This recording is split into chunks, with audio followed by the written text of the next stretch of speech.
And hello, everyone, and welcome back to Cyrus Webb Presents here on Amazon Live. I'm your host, Cyrus Webb. Glad you all could join us once again. Also, those welcoming us through Facebook, we have also LinkedIn, we have Twitter joining us, and YouTube as well. We appreciate you all being with us. Have two great guests coming up in this next segment as we are experiencing something pretty cool today. Today is Read Across America. Of course, this is Read Across America Week, but today is Read Across America Day. So we have some great authors that have been stopping by the show today. Our next guest, I'm going to go ahead and highlight her book in the carousel here on Amazon Live. We're excited to welcome back Dawn Marie Westmoreland to our program. She is the author of the workbook, Stand Up to Workplace Bullying and Discrimination, a book that is timely. It seems like all year round, Dawn. We're so glad to have you back on to talk about it. Hey, it's always great to hang out with you, Cyrus. It always Same is. here. This is our first chat of 2022, I think, right? It is, yes. Yeah. Well, good. Glad to have you. Glad to have you back on with us. They're going to be seeing a lot of you. Hello to you, Shannon. I think I'm pronouncing it correctly. Thank you so much for the follow over there on Amazon Live. If you guys are new to us here on Amazon, you guys will notice there is a follow button either in this corner or down below. Feel free to follow us for all of our programming here. Also, you'll notice the authors we're featuring, their books are beneath us in the carousel or on the side, depending on where you guys are joining us from. We're going to be talking to Dawn Marie Westmoreland first, as I mentioned. Dawn, I want to talk about this workbook because I love it myself. I've never experienced workplace bullying, but we all have either experienced it or seen it or know someone who has. What has it been like for you to use this workbook as part of the conversation about the importance of standing up to others and also for others? Well, you said it right, Cyrus. It's very timely. And, just a little bit about myself. I have over 30 years of working in human resources. So I have worked in employee relations, labor relations, and just about every niche of HR. So I know that there is a lot of incivility, like bullying, and then there's also discrimination, which protected classes are illegal. So it's been really exciting to put something out. And to the best of my knowledge, Cyrus, it's the first book of its kind. I mean, book or workbook. And something cool that happened a few days ago is one of the ladies that had purchased my book out in California reached out to me and said her nephew was over and saw the book and picked it up and he couldn't put it down. And I said, wow. Wow. For him to be interested in my book tells me that he's curious. Maybe he might be having issues too. Right.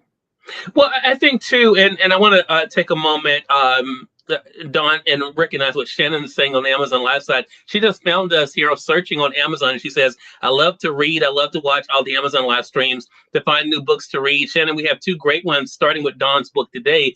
And as I mentioned, just to the point you were just making, Dawn, this book is so timely.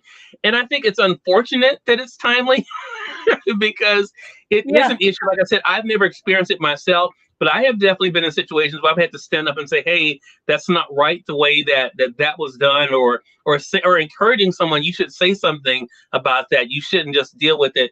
But do you think that's part of the problem, Don? That people, they don't want to speak up because they fear either retaliation or they don't want to feel like they are weak and rock the boat?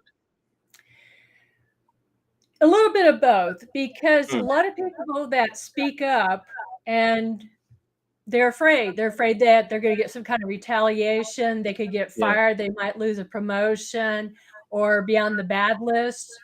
That's one thing. And then there will be people who can relate to my book because, if you knew me as a younger person, and I'm in my later 50s now, I was very shy, very insecure, and not able to stand up for myself. And over the years, 20 years in the Air Force, I learned a lot about standing up to myself, because most of the people that read the book are people who have a hard time standing up for themselves. They really do, for one reason or another.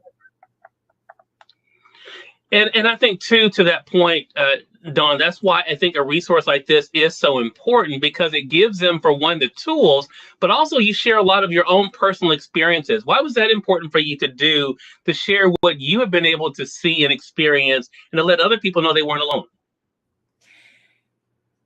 I love your question. I really love it. And here's why. It's because I put myself out there to be transparent because it's important for other people to also be transparent and realize they're not alone. As a Yeah. child, I was bullied because, I'm 5'10". I was like 112 pounds. I was skinny and I got teased all the time. And in the Air Force, I got pushed around a lot, being a female with, not very many women at the time when I went in 1985. But, slowly but surely, the different experiences I went through, and some of them were very harmful to me, but each one taught me the experience and how to be more resilient.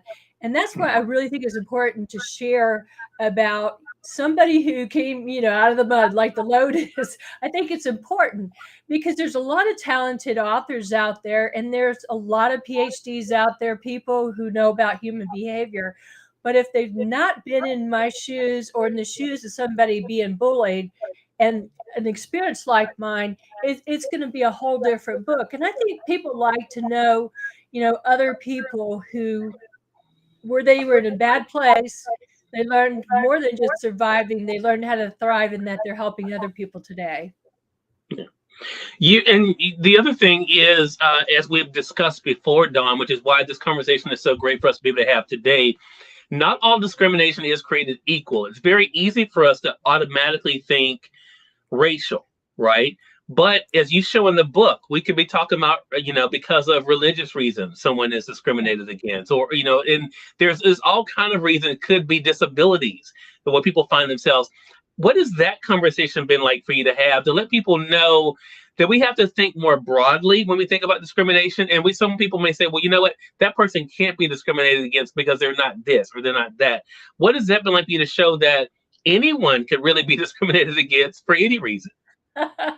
Well, I'm not a lawyer. I'm an HR person and a consultant. So when I talked about the discriminations, I took all the updated references from the Equal Employment Opportunity Commission. And when I did that, I was relating to the different laws about discrimination. And you're right, Cyrus, a lot of people think about racial discrimination, and that is one of them. But let me give you a couple examples. A lot of times people think it's two different races.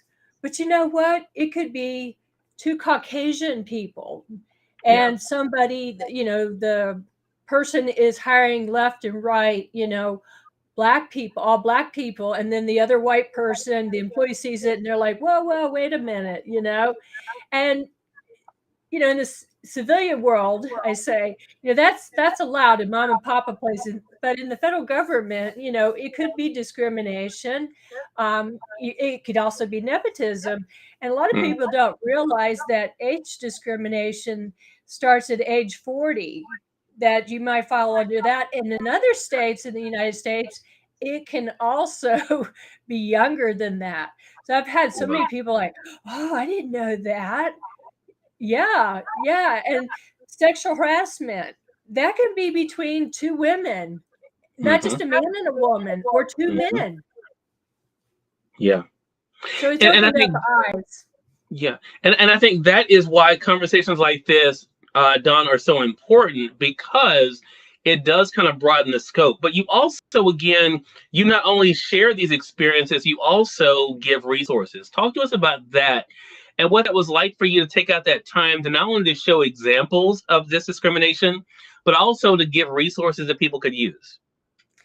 I have shared those resources, and I've lost track of how many, but it's a lot. I wanted to give people as many resources as possible. So I have references, for people who are LGBT or immigrants, housing, and all kinds of different resources, probably at least 30 or more. And I was amazed, just trying to give extra to the book. And I'm amazed at how many people have in my reviews of the book have said the resources are outstanding. So many resources. And, I'm a kind of nerdy kind of person who loves researching, and it took a while to come up with it. And I'm just totally pleased that people are happy, to have more resources out there. Yeah.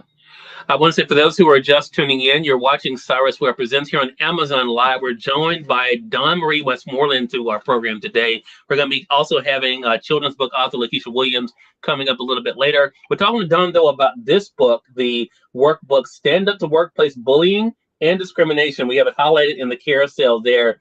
And, in talking about discrimination, we're going to talk more about documentation, which I think that's important for this conversation as well, Don.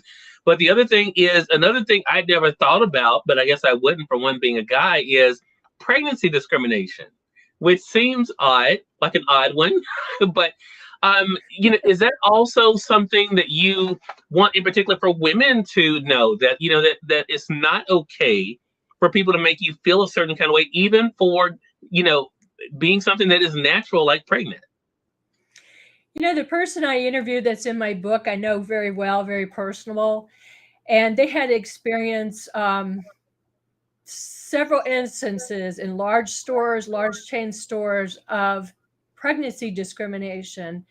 And she did not know at the time that there were even laws out there. So I think it's really important to know that you have different rights, that you can ask for reasonable accommodations when you're pregnant, maybe that you don't have to lift over, I'm just making this number up, 15 pounds, what your doctor says, and that you may need to take more breaks, or that you might have to have more time off to get medical care.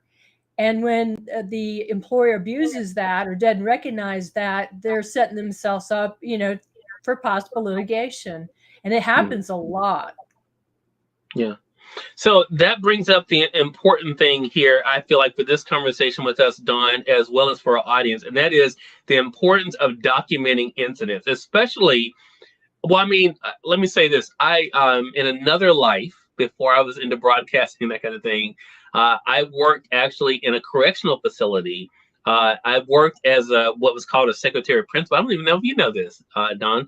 Worked as what was called a secretary principal, but I was really a double agent, also working at the time with internal affairs. And documentation was a very big part of the work that I did. And it helped to be able to get some reforms done, as well as, of course, to be able to shine a spotlight on bad actors and to be able to get them removed from things. How important is documentation? Because a lot of times we think we'll remember things, right? We all don't think we're going to remember everything. But how important is it for us to write down those dates, those days, those times, how often something happens when it comes to dealing with discrimination? Let me start off with saying this, Cyrus. Back in 1985, when I went in the Air Force to work in HR, or they call it personnel, my first day of class, our teacher, my instructor, got up on her desk and talked about documentation. And she went on and on and on and on about how important it is. Do you remember? I mean, it's just amazing. I still remember it. I still remember how she said it's so important. And it's important for both employees and employers to document, because sometimes there's bad acting employees. As far as employees, it's important not just write, in the little black book, today so-and-so said this to me. It's important, and I give all kind of templates and examples in the workbook of how to document. My claim to fame is documentation, and that's how I was able to settle with the people who discriminated against me and retaliated, by nothing but documentation. And even I go as far as this, Cyrus, you don't always have to have a witness, and people think they have to have a witness. But if you have solid documentation, and I say a lot of the best way to do it is by email, because you can print it out, take it home, put it in a safe place. And then if you feel the need, you can go to, a lawyer, employment lawyer, or you could use it, to try to settle a negotiation or a settlement to get out of the work. It's so important. Yeah, such an important point. Documentation. Yeah. And I think too that goes to why conversations like this, Don, are so important, because I think, for us, as we're having this, we have to think about, for one, even if it's not us, right? To be able to look out for other people, that we really are brothers and sisters keeper. I Yes. mean, how that is something I think in knowing you, I know this is a part of who you are. Unfortunately, not everyone thinks that way. But what would you say to our audience about the importance of realizing that it may be them today, but it could be you tomorrow? I've had people say I've never been harassed or bullied, but it can come up at any time. I mean, you may have somebody in the workplace that acts like a narcissist and they'll do anything to destroy you, to try to get that promotion, to try to get rid of you. And the thing is, bullying and discrimination has a real negative impact on our communities.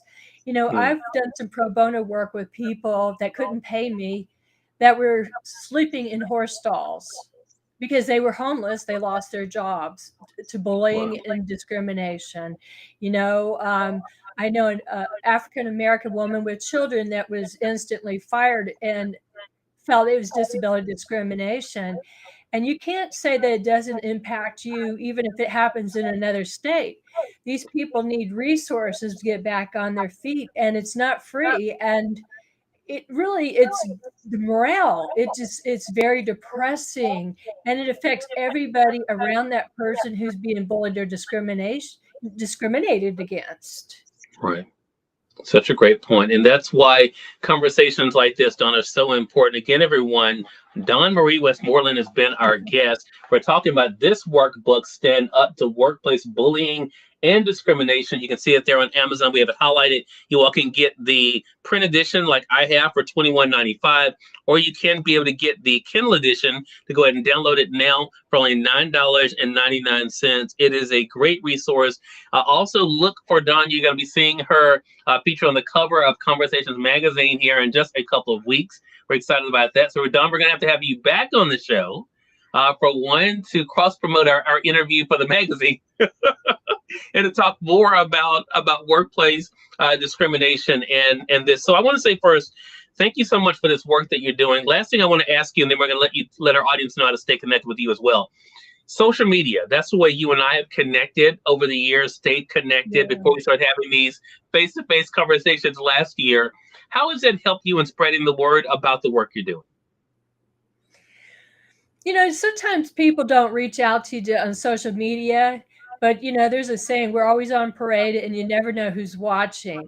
And Right. I have been amazed how people have just come out of out of the woodwork and then they reach out to me.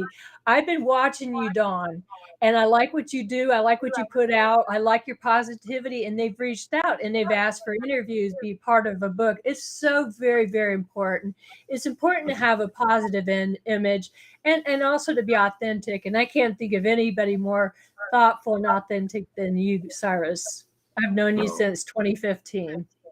Well, thank you for that. That's a very kind thing. I feel the same way about you, and I want to say to you, I appreciate all the support over the years, Don. It means a whole lot to be able to know and to be able to know you. Then, of course, now to be able to work with you and spreading the message about this book. So I'm really excited about this. Thank you for what you're doing to bring attention to this, spotlighting discrimination in all its forms in the workplace, and let our audience know how can they stay connected with you. All my resources and all my social media platform is on my website, workplacebullyingsupport.com. Workplacebullyingsupport.com. Awesome. Awesome. Well, Don, always a pleasure. Looking forward to catching up with you later on this month when the new issue of Conversations magazine hits Amazon. And definitely keep up the great work. Thank you. Such a pleasure. Thank you for elevating so many authors. I really appreciate you. Well, look, I appreciate that. And we definitely thank you all for watching this segment of Cyrus Webb Presents. Have another great author coming up for you guys. We have educator and children's book author Lakisha Williams going to be joining us to talk about her children's book. You guys see it there, Shine On Brown Girl. It is an Amazon bestseller. I'm going to go ahead and get some of that ring light glare off of it there. We're going to talk to Lakisha about what it's been like for her to be able to share the message of this book. I also want to let you guys know that today's show is being powered by BiteCool. It is a laptop that we use for our streaming here. If you're anyone who does any streaming at home or for work or maybe even for school, BiteCool has this Windows 10 Pro. That's what I'm using right now. That is great for just that, for streaming. It's very compact. I use it for travel as well.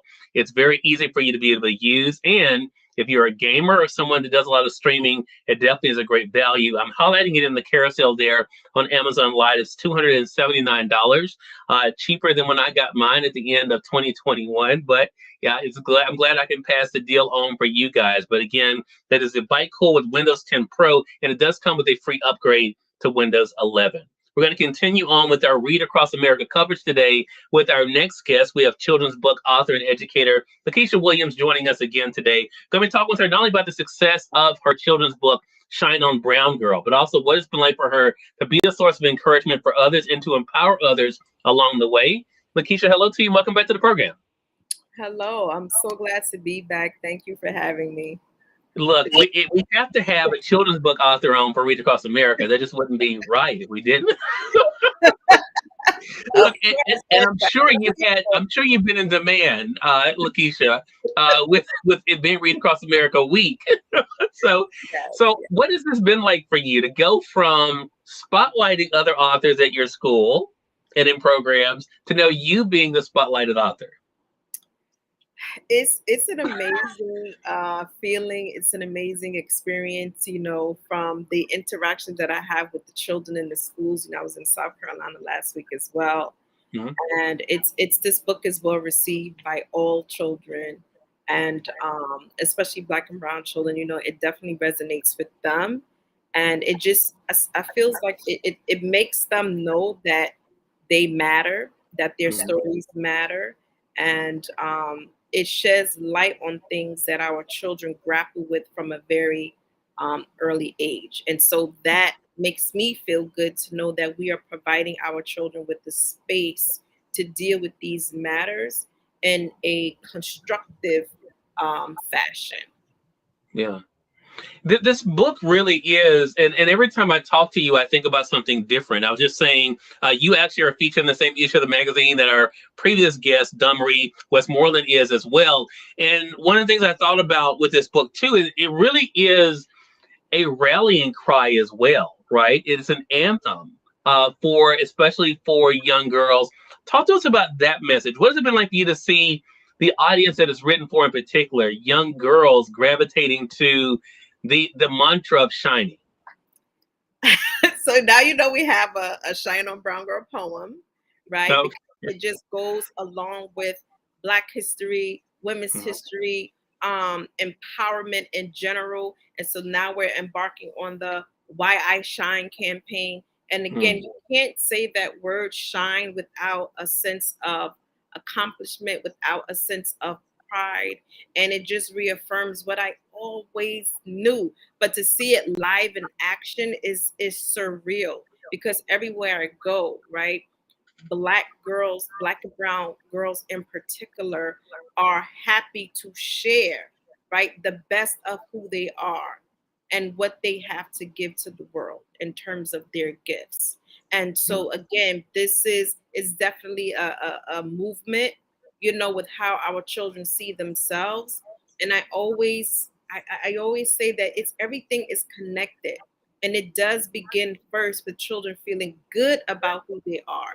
So if we could do more of this, then if we could do more of this on the front end, then we could combat some of these social issues that we see, at the later end. So I know that we are definitely on the right track. Every single Black and Brown girl that I encounter with this book is just, they're elevated to a totally and completely next level of empowerment, of I can do, of I am special, I am somebody. And that is the space that our children need to be in order for them to excel in academically, as well as socially, emotionally, as well as for, as they continue to grow. Love that. Love that. So take us into them. For those who are just finding out, we have one reader that's joining us on Amazon Live side today, Lakisha, that said that she just found us in watching Amazon, just on Amazon. So we appreciate her for following us. But she said, I love to read. I love to be able to watch, to find out about new books. For those who are just finding out about Shine On Brown Girl, talk to them about the premise of the book. So the premise of the book is a little girl, is loved on by her family, and she experiences some challenges in school, and it makes her question everything about her. So you have bullying going on, you have self-awareness. We also have empathy. Like that's also a thing, in the book as well. And we see all of these different things play themselves out. We have some history there, but all of these things play themselves out and come together where Layla, at the end, as a result of her struggle, she's able to learn something and use it moving forward. But this book is that the content of this book is from young children to all the way through the college level, where I feel like the topics need to be discussed even in teacher training courses. Love that. Love that. So, for me, and you and I've had some really good conversations. It's amazing what you can get out of one book.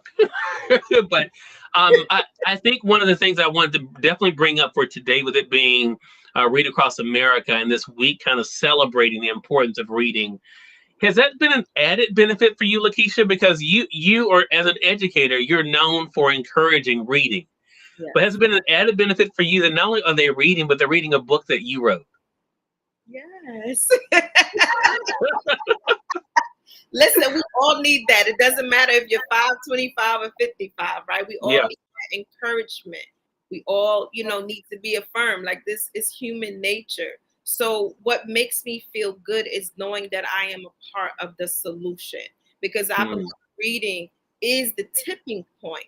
Again, I'm a social justice educator. So when we think about the social ills that we have in our society, they can all be traced back to our literacy rates. So I believe that reading is the tipping point. If we could get that right with all children, where our children are proficient readers, where reading is cool, right? Like it has to be viewed in that manner if we want to increase our literacy rates. And once we see that happening, then I do believe we'll see a decrease in some of the other adverse things that happen in our society. So it just gives me great pleasure to know that I am a part of the solution.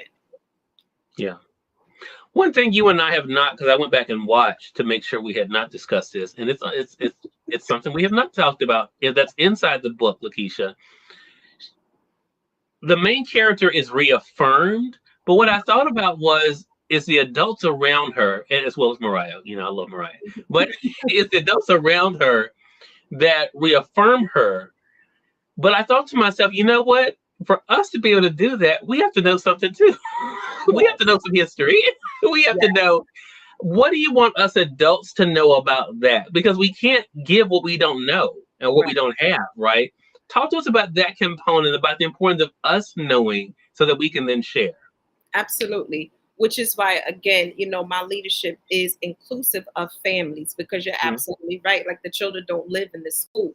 They have to go home.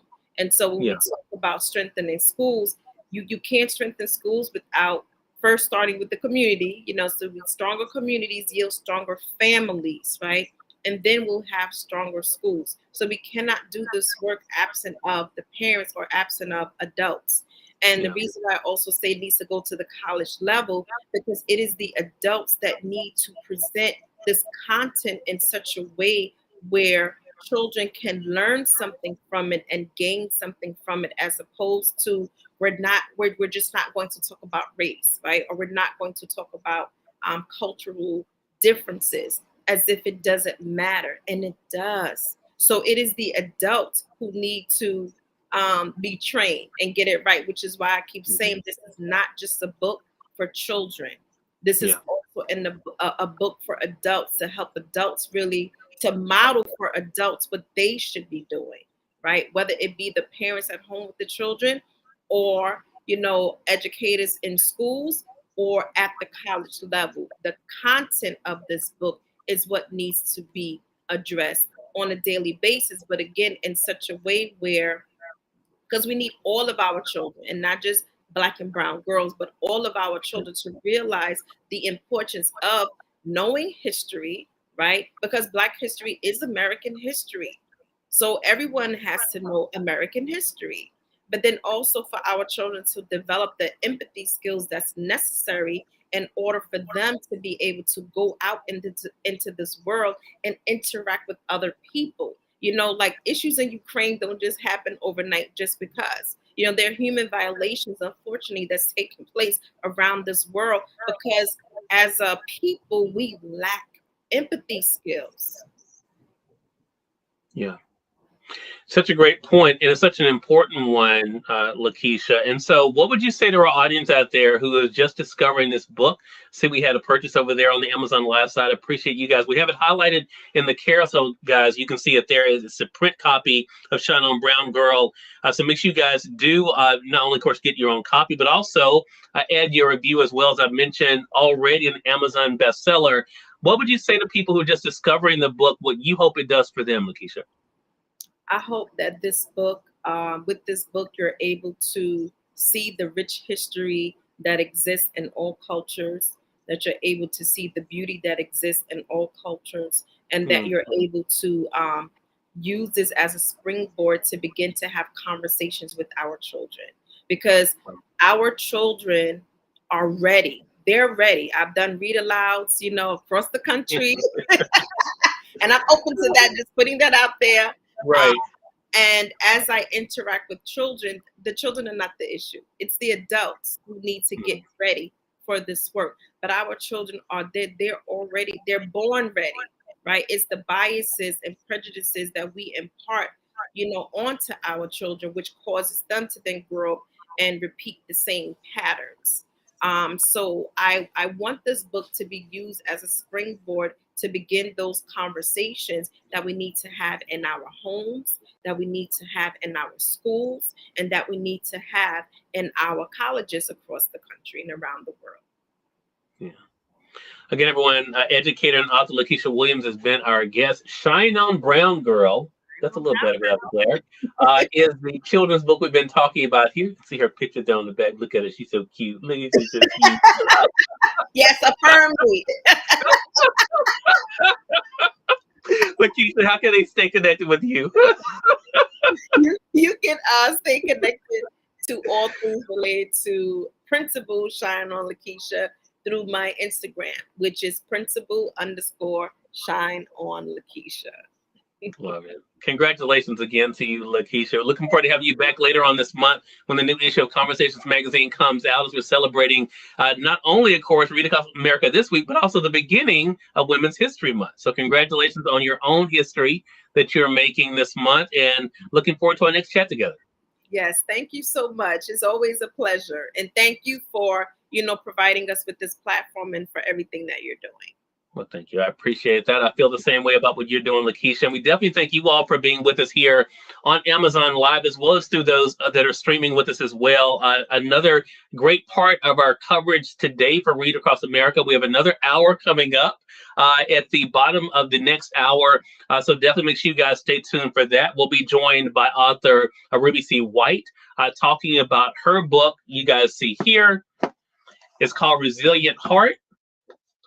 And then we have another great segment after that as we're continuing on with Read Across America this year. Until next time, I'm your host, Cyrus Webb, saying as always, thank you all for watching. Hope you guys will give us a follow over there on the Amazon Live side, either here in this corner or down below. Feel free to be able to stay connected with all the great programming that we have. And until next time, you all make it a great one. We'll talk to you soon. Take care.